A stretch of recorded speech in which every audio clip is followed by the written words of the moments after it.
আসসালামু আলাইকুম ওয়া রাহমাতুল্লাহি ওয়া বারাকাতুহু। আলহামদুলিল্লাহ ওয়াসসালাতু ওয়াসসালামু আলা সাইয়্যিদিল আমবিয়া ওয়া আলা আলিহি ওয়া সাহবিহি ওয়া মান ওয়ালা। আম্মা বা'দ ফাআহলান বিকুম ফিল হালাকাতিস সানিয়া লিল মুযাকারাতিল আদাবিয়্যাতিল আরাবিয়্যা। সম্মানিত দর্শক শ্রোতা, আজকে আরবি ভাষা নিয়ে আলোচনার আমাদের দ্বিতীয় বৈঠকে আপনাদের সবাইকে স্বাগতম। আজকে আমরা আলোচনা করতে চেয়েছি যে মাল মুরাদু বিiktisabil লুগা, কোন ভাষাকে অর্জন করা দ্বারা কি উদ্দেশ্য। ভাষাবিদগণ কোন ভাষাকে অর্জন করা বা কোন ভাষাকে ইকতিসাব দ্বারা তারা তারা বুঝিয়ে থাকেন যে একটি শিশু যেমনই ভাবে পরিবেশ থেকে নিজের খোদা প্রদত্ত প্রতিভা এবং দক্ষতাকে কাজে লাগিয়ে নিজের পরিবেশ থেকে যেমন ভাষা শেখে, যেখানে নির্দিষ্ট কোনো কাঠামো থাকে না, নির্দিষ্ট কোনো সিলেবাস থাকে না, নির্দিষ্ট কোনো নিয়ম বা কোনো প্রতিষ্ঠানের সহযোগিতা ছাড়াই তারা যেমনই ভাবে তার আশেপাশের পরিবেশ থেকে ভাষাটাকে অর্জন করে, এই এই এই- এই পদ্ধতিতে অর্জন করাকে ভাষাবিদগণ ভাষাকে অর্জন করা, এই পদ্ধতিতে যেভাবে একটা ব্যক্তি ভাষা শেখে সেটাকেই ভাষার অর্জন দক্ষতা বলা হয়। সম্মানিত দর্শক শ্রোতা, আসলে যেভাবে একটা শিশু তার পরিবেশ থেকে ভাষা শেখে, এটা কি তা ওই শিশুর মাতৃভাষার বাইরে দ্বিতীয় ভাষার ক্ষেত্রে এটা সম্ভব কিনা, এটা আজকে আমাদের একটা গুরুত্বপূর্ণ আলোচ্য বিষয়, এবং এটা আসলে আমাদের এটা নিয়ে একটা আমাদের বিস্তারিত আলোচনা করা দরকার। সম্মানিত দর্শক শ্রোতা, মাতৃভাষার বাইরে আসলে দ্বিতীয় তৃতীয় কোনো বিদেশি ভাষা শেখার ব্যাপারে আহ, একটা শিশু যেভাবে স্বাবলম্বিতার সাথে পরিবেশ থেকে ভাষা শেখে, তেমনটার উপস্থিতি আসলে দ্বিতীয় বা তৃতীয় ভাষার ক্ষেত্রে আমরা কি করতে পারি না, দেখতে দেখতে পাই না। দ্বিতীয় বা তৃতীয় কোনো বিদেশি ভাষা শেখার ক্ষেত্রে দেখা যায় যে আমাদেরকে আলাদাভাবে পাঠ্যপুস্তকের মাধ্যমে শিক্ষকের তত্ত্বাবধানে আমাদের পাঠ পাঠ গ্রহণ করতে হয়। তো এর কারণগুলো কি কি, যদি আমরা সেগুলোকে আমরা আলোচনা করতে পারি বা সেগুলোকে আমরা আহ সেগুলো নিয়ে যদি আমরা সে কারণগুলো খুঁজে বের করতে পারি, তাহলে আমাদের ভাষা শেখাটা অনেকাংশেই কি হয়ে যাবে, সহজ হয়ে যাবে।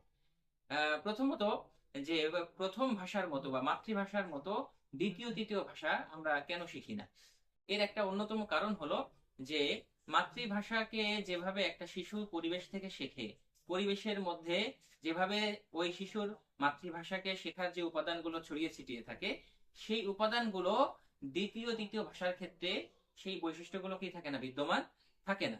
অর্থাৎ একজন শিশু যখন সে বাংলাদেশের মতো জায়গায় থেকে যখন বাংলাকে তার পরিবেশ থেকে শিখতে পারছে, কিন্তু যখন সে দ্বিতীয় তৃতীয় ভাষা হিসেবে আরবি অথবা ইংরেজি বা অন্য কোনো ভাষাকে শিখতে যায়, তখন তার পরিবেশের মধ্যে বা যে পরিবেশে সে বড় হচ্ছে সেই পরিবেশের মধ্যে আরবি বা ইংরেজির সমান ব্যবহার বা সমান উপস্থিতি কি থাকে না, বিদ্যমান থাকে না।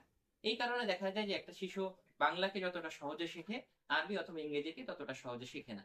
এখন এই দিকটাকে যদি আমরা সমাধান করতে পারি, এই দিকটাকে সমাধান করে আমরা আরবি অথবা ইংরেজি ভাষা শেখানোর ক্ষেত্রে যদি এমন একটা পরিবেশ তৈরি করতে পারি যে পরিবেশের মধ্যেই আরবি অথবা ইংরেজির একটা একটা বিশাল ব্যবহার হবে, আরবি ইংরেজি শোনা এবং দেখার একটা অভ্যস্ততার একটা বিষয় সেখানে থাকবে, তাহলে দেখা যাবে যে এই পরিবেশে আমাদের শিশুদেরকে বা কাউকে যদি সেখানে বা আরবি অথবা ইংরেজি শেখানোর ব্যবস্থা করা হয়, তাহলে অবশ্যই সে ভাষাটা সে মাতৃভাষার মতোই সে পরিবেশ থেকে অনেক কিছু কি করতে করে ফেলবে, শিখে ফেলতে পারবে। তার ওই লক্ষ্য উদ্দেশ্য নিয়ে বাংলাদেশে আলহামদুলিল্লাহ অনেক প্রতিষ্ঠান শুরু হয়েছে, যেখানে পুরো আরবি মাধ্যমেই পাঠদান গুলো করা হয়, আরবি মাধ্যমকে ব্যবহার করে তারা অন্যান্য বিষয়গুলোকে পাঠদান করছে। এবং ইংরেজি মাধ্যমের বিভিন্ন প্রতিষ্ঠান তো বর্তমান অনেক পুরাতন সময় থেকেই বর্তমান আমাদের দেশে কি রয়েছে, প্রচলিত হয়েছে। তাহলে আমরা একটা জিনিস খুঁজে পেলাম যে দ্বিতীয় এবং তৃতীয় ভাষার ক্ষেত্রে আমাদের ব্যর্থতার একটা জায়গা হলো যে মাতৃভাষার মতো সেই ভাষাটাকে শেখা হয় না। এর অন্যতম কারণ হলো যে মাতৃভাষাটা যেমন পরিবেশের মধ্যে ছড়িয়ে ছিটিয়ে থাকে, দ্বিতীয় বা তৃতীয় ভাষাটা এর শেখার উপাদান আমাদের পরিবেশ বা আমাদের কাঠামোর মধ্যে সেভাবে কি থাকে না, সহজলভ্য থাকে না। এর কারণে আমাদের ভাষা শেখাটা হয় না। এছাড়াও আমাদের যারা প্রবাসী ভাইরা যারা মধ্যপ্রাচ্যে যাচ্ছেন, হ্যাঁ, তাদের আরবির বেসিক না থাকার কারণে, আরবির বেসিক না থাকার কারণে দেখা যায় যে যদিও তারা আরবীয় পরিবেশে বড় হচ্ছেন, আরবীয় পরিবেশে তারা থাকছেন, আরবীয় পরিবেশে তারা জীবনযাপন করছেন, কিন্তু আরবির বেসিক জ্ঞান বা মৌলিক ধারণা তাদের না থাকার কারণে তাদের শুদ্ধ অশুদ্ধ মিশ্রিত একটা ভাষা তারা শিখছেন, এবং সেটাকে তারা ব্যবহার করে তাদের নিজেদের প্রয়োজনকে পূরণ করছেন, যে ভাষাটাকে শুদ্ধতার মানদণ্ডে অথবা তাদের ব্যক্তি জীবনের চাহিদা পূরণ করার জন্য পরিপূর্ণরূপে কি নয়, যথেষ্ট নয়। সুতরাং এদিক থেকে একটা বড় একটা কি থেকে যাচ্ছে, ঘাটতি থেকে যাচ্ছে। এরকম বিভিন্ন কারণ আমরা যদি বিবেচনা করি, তাহলে দ্বিতীয় ভাষার ক্ষেত্রে আমরা যে আচরণটা আমরা করতে চাই, এই আচরণের অনেক অনেক অনেক প্রক্রিয়াটা আমাদের ক্ষেত্রে কি না, আমাদের ক্ষেত্রে বাস্তবায়নযোগ্য না। এই কারণে আমরা দ্বিতীয় ভাষাটাকে প্রথম ভাষার মতো আমরা কি করতে পারি না, শিখতে পারি না। এখন দ্বিতীয় কোনো ভাষা শেখার ব্যাপারে আমাদের বড়রা বা যারা ভাষাবিদগণ তারা কি কি পরামর্শ দিয়েছেন। দ্বিতীয় কোনো ভাষাকে শেখার ব্যাপারে ভাষাবিদগণ তারা যে বিষয়টা পরামর্শ দিয়েছেন, যে সেটা হলো যে ينبغي عليك أن تستمع كثيرا، ينبغي للمدرب الناجح، ينبغي للمعلم الناجح أن يسمع تلميذه اللغة الثانية। যে যে ব্যক্তি একজন সফল প্রশিক্ষক, সফল শিক্ষক, সে যখন দ্বিতীয় কোনো ভাষা তার শিক্ষার্থীকে শেখাতে চায়, তাহলে তার জন্য সব থেকে বড় যে জিনিসটা দরকার সেটা হলো সে এই দ্বিতীয় ভাষার একটা শ্রবণ বা শোনার একটা ব্যবস্থা সে করবে, চেতনে হোক অথবা অবচেতনে হোক। যেমন একজন শিক্ষক যখন সে আরবি ভাষার পাঠদান করছে, সে তার শিক্ষার্থীর সামনে নিজেকে আরবীয় ভাবধারায় উপস্থাপন করবে। একজন আরবি শিক্ষক আরবিতে তার শিক্ষার্থীদের সামনে কথা বলবে। ক্লাসের মধ্যে বিভিন্ন দিক নির্দেশনা, আলির সাদাত ও তাওজিহাত, বিভিন্ন কাঠামো, বিভিন্ন ক্লাস পরিচালনার যে বিষয়গুলো, সেগুলো আরবিতে সে পরিচালনা করবে। এবং ছাত্রদের দৈনন্দিন নিয়ম কানুন গুলো, সেগুলো সে আরবিতে আগে বোঝাবে, তারপরে সে বাংলাতে কি করতে পারে, সে অনুবাদ করে বুঝিয়ে দিতে পারে। অর্থাৎ একজন সফল শিক্ষক সে সর্বপ্রথম নিজেকে আরবীয় ভাবধারায়, যে দ্বিতীয় যে ভাষা শেখাচ্ছে সেই ভাবধারায় নিজেকে উপস্থাপন করে ছাত্রদেরকে এই ভাষা শোনার ব্যাপারে অভ্যস্ত করবে।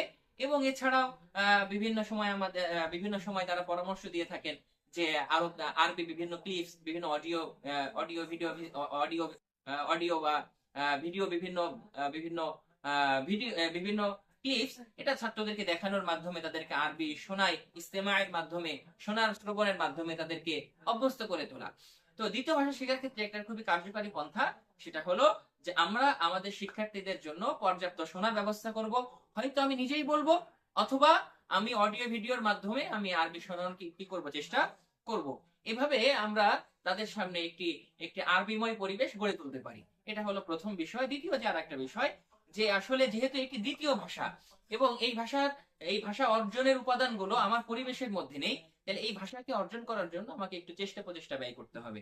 এ ব্যাপারে মাজমাউল লুগাতিল আরাবী আল কাহিরা, কায়রোর আরবি ভাষা ইনস্টিটিউটের সাবেক চেয়ারম্যান ইব্রাহিম মাদকুর রাহিমাহুল্লাহ তাআলা একটা খুবই চমৎকার একটা কথা বলেছেন। ইন্নাল লুগাতা তুকতাসাবু বিল হিফজ ওয়াত তাকরার। নিশ্চয়ই একটি ভাষা, দ্বিতীয় ভাষা, তুকতাসাবু, সেটাকে অর্জন করা হয় বিল হিফজি, মুখস্থ করার মাধ্যমে। আর আমরা সবাই অবগত আছি যে কোনো জিনিস মুখস্থ করতে গেলে সেই জিনিসের প্রতি আলাদা একটা মনোযোগ দিতে হয়, আলাদা একটা কি ব্যয় করতে হয়, সময় ব্যয় করতে হয়। তাহলে দ্বিতীয় ভাষা শেখার ক্ষেত্রে মুখস্থের মাধ্যমে সেই ভাষাকে অর্জন করা, তাকরার, এবং মুখস্থ করার পরে সেটাকে পুনরাবৃত্তি করা, বারবার চর্চার মাধ্যমে পুনরাবৃত্তি করা, এটা খুবই চমৎকার একটা পদ্ধতি হতে পারে। যে আমরা দ্বিতীয় একটি ভাষা শিখবো, সেটাকে মুখস্থের মাধ্যমে সমৃদ্ধ করে এবং পুনরাবৃত্তির মাধ্যমে সেটাকে সেটাকে আরো আরো সুগঠিত করি। সম্মানিত দর্শক শ্রোতা, তাহলে আমরা দ্বিতীয় পয়েন্টে আমরা যেটা বলতে পারি, যে আমাদের শিক্ষার্থীদেরকে শোনানোর সাথে সাথে আমরা তাদেরকে এই ভাষাগুলো মুখস্থ এবং চর্চার মাধ্যমে তাদেরকে আত্মস্থ করানোর চেষ্টা করব। এ বিষয়ে শায়েখ ইব্রাহিম মুহিদ্দিন ফারুক হাফিজাহুল্লাহ একটা চমৎকার কথা উনি আমাদেরকে শোনাতেন। আল লুগাতু হিয়া ইসতিমালুন, যে দ্বিতীয় যে কোনো ভাষা হিয়া ইসতিমালুন, এটা ব্যবহারের জিনিস, ওয়া মুমারাসাতুন, এবং এটা চর্চার জিনিস, ওয়া তাকরারুন, এবং এটা পুনরাবৃত্তির জিনিস। ফাবিস্তিমালিহা, এবং সেই ভাষাকে ব্যবহারের মাধ্যমে, ওয়া তাকরারিহা, এবং পুনরাবৃত্তি করার মাধ্যমে, ওয়া মুমারাসাতিহা, এবং সেই ভাষার পর্যাপ্ত চর্চার মাধ্যমে, ইহসুল ইতকান, সেই ভাষার ব্যুৎপত্তিটা অর্জন হয়। সবাইকে ধন্যবাদ। আসসালামু আলাইকুম ওয়া রাহমাতুল্লাহি ওয়া বারাকাতুহু।